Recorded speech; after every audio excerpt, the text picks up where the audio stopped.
What's up, guys? It's me, Daniel, with VintageMagic.com. I'm at a local LGS store today, Terror Crux, in Tacoma, Washington.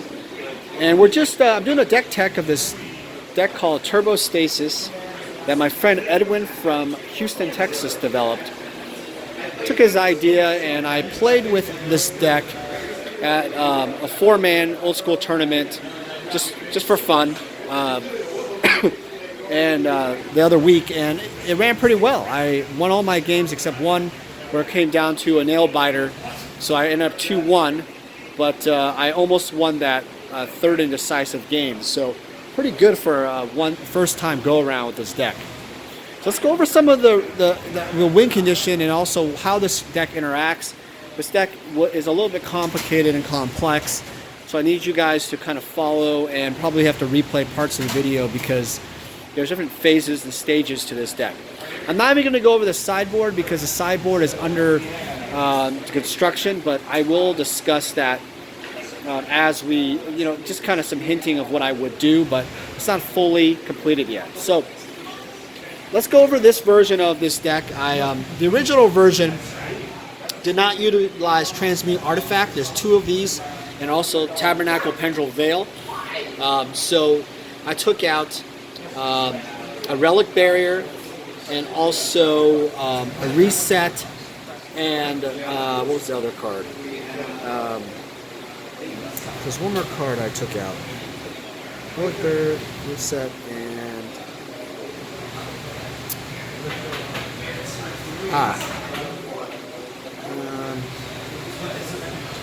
Icy Manipulator. Sorry about that, guys. I lost track. So this deck is missing those cards. But what I did was I added 2 Transmute artifacts, and I also have the Tabernacle. So you can switch out either one and kind of see how it runs. All right, so let's take a look here. So the main idea of this deck is pretty simple. Black Vice is your win condition. Basically, if your opponent has more than 4 cards in their hand, basically Black Vice does a damage for every card above 4. The idea here is to swamp the player with so many cards using the interaction of Howling Mine. So they're in the draw phase, they draw another card, and there's 4 of these, so you're trying to stack them to always have 4 cards in their hand. Now the main way you're going to accomplish this is using this interaction of Winter Orb. Winter Orb is basically saying you can only tap 1 land during your upkeep, and what that does is basically forces your opponent, if they use all their mana, you basically, they basically lock down. They end up drawing a bunch of cards and being stuck hitting with the Black Vice. The Relic Barrier is the combo with Winter Orb, where at the end of your opponent's turn, you can tap the Winter Orb. Okay, the Winter Orb then becomes tapped during your upkeep, and then you can untap all your lands, and then the Winter Orb untaps during the untap step, and then your opponent gets stuck with that Winter Orb lockdown. The other kind of interesting play with this deck is the use of 2 Twiddles, which has instant speed flexibility to untap a land, tap or untap a land, creature, or artifact in play. And also you have Time Vault. Now Time Vault we'll get into in a second, but as you guys now know, Time Vault comes untapped, where if you use Twiddle, you essentially cause the Time Vault to be untapped, and you can have 2 turns instantly. Or you can use what I see in this deck is really useful is the Stasis. Why it's called Stasis is that Stasis requires you to pay a blue mana during your upkeep, otherwise Stasis is destroyed. What's interesting about this is that you can actually force your opponent to take 2 turns, thus drawing more cards and taking more damage on Black Vice, and allowing Stasis to stay around, and you don't have to do anything at all.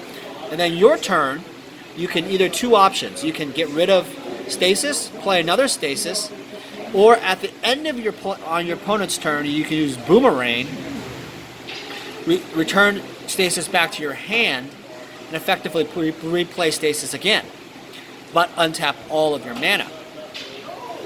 Another really cool option here is an instant speed reset. Now the original deck had 2 resets. I went down to 1. And what's interesting about reset is you can only use it after your opponent's upkeep phase, right after. That's the only time you can use it. So if you decide to do it, you can untap all your lands, and then your turn you can basically, with a stasis lock, you can cast more items and spells to start, pounding the opponent further. Now this deck also runs 2 copy artifacts. This is really important because your opponent may be using disenchant. They might have a big artifact creature, which is interesting. You can copy their creature. You can do lots of different things here for flexibility. And lastly, you have the Transmute artifact, which is kind of a tutor. You have 2 of these for this particular deck. Remember, I took a reset, relic barrier, and also I keep forgetting that card. Reset, relic barrier, and you guys are gonna kill me in the comments. All right, well, it's going to come back to me here in a second. Oh, reset Relic Bearer and Icy Manipulator out to put these 2 Transmute artifacts in the Tabernacle, which I'll explain reasoning why. Is that I haven't tested this yet, but I have against opponents, but I think I like this better already because I've done some sample hands with myself, kind of seeing how it would go. What I like about it is the flexibility of transmuting into a multitude of options. With so many 2-drop artifacts, you don't have to pay any more mana. You can search for Time Vault if you had a Howling Mine. If you want to get another turn, you can search for Black Vice to try to basically, you can replace one of your Moxen for Black Vice for only 1 mana, which you sometimes have all these other lockdown pieces. You have no way to take damage from the opponent. So that Transmute works really well. All right, so guys, so let's run down a couple of simple things here. You got a total of 4 stasis. You have your 2 twiddles, 3 boomerangs, 4 boomerangs, sorry.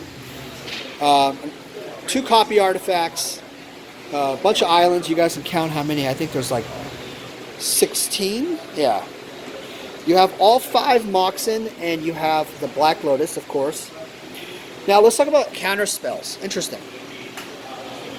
Instead of using, you obviously use Mana Drain because it gives you that mana acceleration. But you don't use the regular hard counter the counter spells because you use 3 Power Sinks as an interesting play because your goal is to lock the opponent down. Because what you're doing is when you counter one of their creatures or whatever, you're forcing them to decide, do they want to use the mana or play a creature next turn? Because if they pay the mana, you lock them down. Let's say you do that, and let's say there is no Winter Orb in play. You can then place that Winter Orb right after the Power Sink. Let's say you have a couple mana left, or drop a couple Moxen real quick and sneak attack by putting the Winter Orb out. Very, very deadly. So it gives your, opponents won't expect this. It's very, very powerful if you play it right. Another cool, interesting thing about this, well, obviously you use the 4 Winter Orbs, but you have the Tabernacle, which is a new addition to this deck. I haven't tested it with any opponents, like I said, but I'm excited to try it because you can only use 1 and play every single time, so I only play 1. But what I noticed with this deck, that the decks that hurt it the most are definitely going to be the decks that are going to be not control driven, but aggro. Aggro as in with creatures. The creature decks really kill this deck sometimes because of the speed of 1-drops, and you can put like Giant Growth, Unstable Mutations. If they get enough mana out there, you don't have enough counters to lock them down fast enough. Sometimes it becomes pretty difficult. So this right here can really, really affect them, and they'll lose their creatures or tap their mana, and they're locked down almost permanently if you do it right. Time Twister is useful because a couple scenarios. One is if your opponent is always getting below 4 cards and below, you could force them to get that 7. And also, if you're low on cards and you need to get more cards, this is a good option too, obviously. And lastly, Ancestral Recall, I have seen use of this card many times with this deck now as the game winner. This is going to be your game winner in many cases. You can instant speed at the end of your turn, Ancestral Recall them, which is very deadly, because what you're forcing them to do, they draw 3 cards, you have, let's say, 1 Black Vice, so let's say they're already at 7, there's already a Black Vice out, you Ancestral Recall them, now it's 6 damage, I mean, it's incredible. And let's say you have 2 Black Vices, now instead of just the typical 6 damage, now it's 12 damage. That's game over, guys. I mean, all you need is that combination. It's pretty aggressive. We will talk about sideboard when I do a little bit more testing, but one option with sideboard is obviously you have some blue elemental blast. My friend Edwin is going to be testing a Volcanic Island 4-of option, which I'm going to do, I think, try next, where I'm going to take 4 of the islands and make them Volcanic Islands. That gives us the option of red, which is really interesting because you also have Mox Ruby. I might even test it with maybe putting a Wheel of Fortune main deck, if that's the case. And then obviously with sideboard, we would utilize red Elemental Blast 4-ofs to counteract against Energy Flux, which you guys have probably figured out that Energy Flux would hammer the crap out of this deck. Which is true, because there's so many artifacts here, it actually would affect it big time. So with Energy Flux, what you're doing is you're effectively paying 2 mana to effectively keep any artifact in play, and if you don't have enough mana, you're not going to be able to pay it. You have no way to remove it other than the fact that you have the counters and Red Elemental Blast. So by having Red Elemental Blast, it's very fast. Most people do not play Energy Flux main deck, so it's going to be something you have to watch for if you play against opponents who generally are, generally a lot of opponents who are aggro will put in Energy Flux afterwards because they don't really use artifacts, and they will use Energy Flux as an option. So decks with Serendipity Freet with blue will probably sideboard in Energy Flux. Alright guys, very interesting deck. I like this deck a lot. It's really fun. If you guys have any questions, put the comments below. What do you guys think? Is this Turbo Stasis deck something competitive? Tier 1 possibility? What do you guys think? Do you guys think it? Have you guys, I hope you guys could try it out maybe and tell me what you guys have done, and maybe some of these cards don't match in very well. Let me know in the comments below what you guys think. And I appreciate you guys watching the channel, and we'll talk soon. Take care.